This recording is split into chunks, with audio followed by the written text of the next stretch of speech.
नमस्ते दोस्तों, आप सभी का हमारे YouTube channel SSC coaching centre में स्वागत है। आज मैं आपको गणित के बहुत ही अच्छे सवाल सिखाऊंगा। वीडियो को पूरा देखना। चलिए स्टार्ट करते हैं। पहला सवाल, दो संख्याएं एक तीसरी संख्या से 40% तथा 60% ज्यादा हैं। प्रथम संख्या का द्वितीय संख्या से अनुपात क्या है? बहुत अच्छा सवाल। पहली संख्या, दूसरी संख्या, दो संख्या एक तीसरी संख्या से और एक तीसरी संख्या ले लो। तीसरी संख्या कितनी हो जाएगी? 100।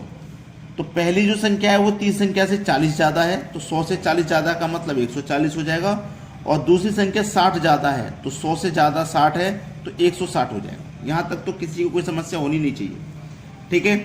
अब उसने बोला है प्रथम और द्वितीय संख्या, यानी पहले और द्वितीय संख्या के बीच अनुपात। पहले और दूसरी के बीच अनुपात बताना, तो 0 से 0 कटा दो, 2 से कटेगा 7 बार में, 2 से कटेगा 8 बार में, अनुपात हो गया 7:8। 7:8 हो गया, 7:8। किधर है? डी ऑप्शन में। ये हो जाएगा सवाल का बिल्कुल सही जवाब। सभी को समझ में आ गया ना प्रश्न? चलिए अब देखते हैं अगला सवाल। अगला सवाल है 9 के बटे में 13 डिवाइड, 18 के बटे में 26 डिवाइड, 90 के बटे में 52। ठीक है। इसको जब सरल करोगे आप तो 9 के बटे में 13 लिखोगे। इस डिवाइड को ना मल्टीप्लाई में चेंज करोगे। मल्टीप्लाई में जब डिवाइड को मल्टीप्लाई में चेंज करोगे तो ये संख्या पलट जाएगी, मतलब 26 ऊपर हो जाएगी और 18 नीचे।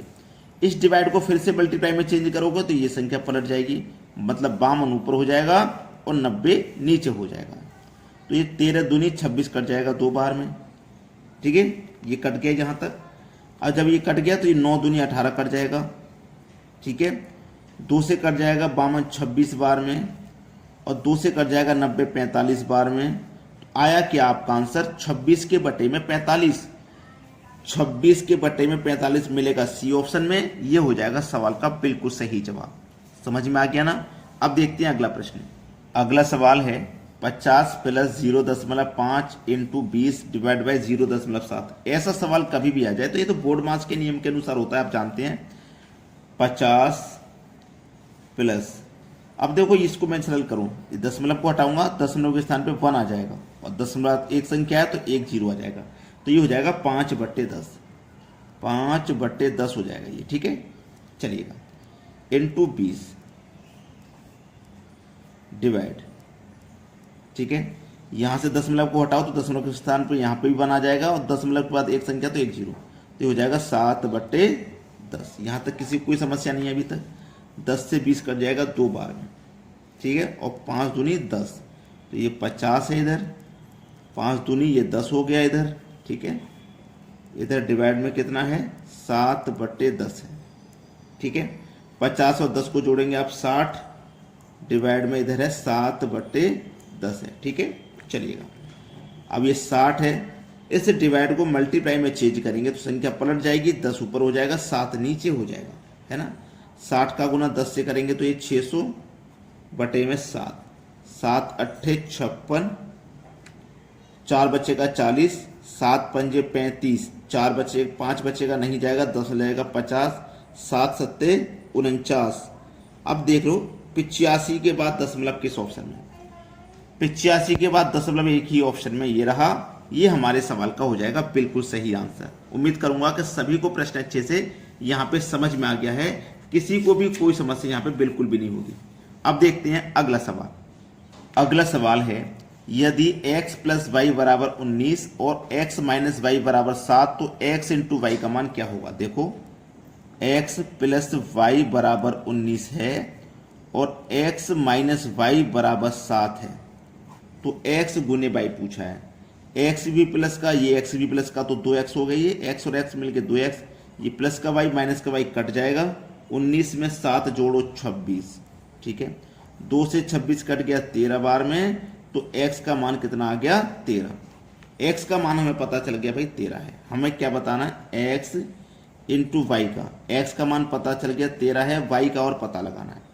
चलिएगा ध्यान से समझना, x का मान मेरा 13 है, x और y दोनों को जोड़ के 19 आया है।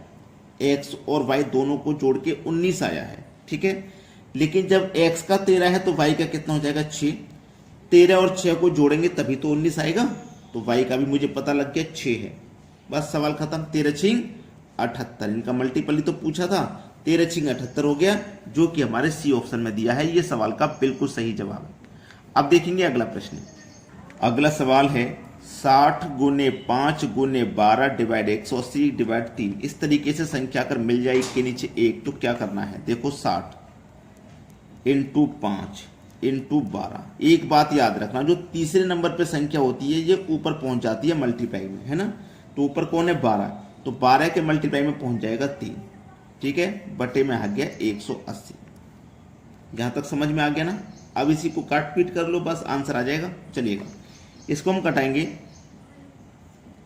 देखो मैं इसको कटाऊंगा, 3 से कटा दूं पहले। 3 छिक्के 18 और 1 0 60 बार में ये कट गया। 12 पंजे 60, 5 से 5 कट गया, बचा कितना 60 बचा। यही आंसर है, पहले ऑप्शन में दिया है 60। अब तो इन सवालों को कर लोगे आप। अब देखते हैं अगला प्रश्न। अगला सवाल है 764 का गुना क्वेश्चन मार्क डिवाइडेड बाई 250 बराबर 382। देखो बड़ा ही अच्छा सवाल है। 764 का गुना हो रहा है क्वेश्चन मार्क से। क्वेश्चन मार्क वाली संख्या क्या है वो नहीं पता। डिवाइड में है 250 और बराबर में है 382। यही तो सवाल है ना। चलिएगा अब इस तरीके से गुना हो जाएगा, तो 764 गुने क्वेश्चन मार्क बराबर 382 गुने 250 हो जाएगा गुना, ठीक है। चलिएगा अब समझिए सवाल को। क्वेश्चन मार्क बराबर 382 गुने 250, ये कहाँ जाएगा, इधर आके बटे में आ जाएगा। 764 आ जाएगा इसके बटे में, ठीक है। चलिएगा 382 से 764 दो बार में कट जाएगा और 2 से 250 125 बार में कट जाएगा। तो क्वेश्चन मार्क की वैल्यू कितनी आ जाएगी 125। 125 मिलेगा सी ऑप्शन में। ये हो जाएगा सवाल का बिल्कुल सही जवाब। अब देखेंगे अगला प्रश्न। अगला सवाल है 12 माइनस ब्रैकेट में 26 माइनस ब्रैकेट में 2 प्लस, इस तरीके से सवाल दिया गया। कोई बात नहीं, सबसे पहले बोर्ड मार्क्स के अकॉर्डिंग आप इस ब्रैकेट को सॉल्व करेंगे। तो 6 में से 3 जाएगा, 3 आ जाएगा, ठीक है। 12 26 2 प्लस 5 इंटू का 3, इस ब्रैकेट की जगह क्या आ जाएगा 3, ठीक है। इसको सॉल्व कर लिया गया है। अब इसको सॉल्व कर लो। 5 3 15, 15 में 2 जोड़ो 17, तो इस पूरे ब्रैकेट का मान कितना आ गया 17। तो 12 माइनस 26 माइनस इस पूरे ब्रैकेट का मान कितना 17, इसको भी सॉल्व कर लिया। 12 माइनस 26 में से 17 चला गया तो 9 बचा, इस पूरे ब्रैकेट का मान 9 आया। 12 में से 9 माइनस कर दिया तो 3 आया। तो आपके सवाल का आंसर कितना हुआ 3 दिया गया बी ऑप्शन में। सभी बच्चे वीडियो को लाइक करके जाएं और शेयर करके जाएं। इतना काम सभी बच्चों को जरूर करना है, ठीक है दोस्तों। धन्यवाद।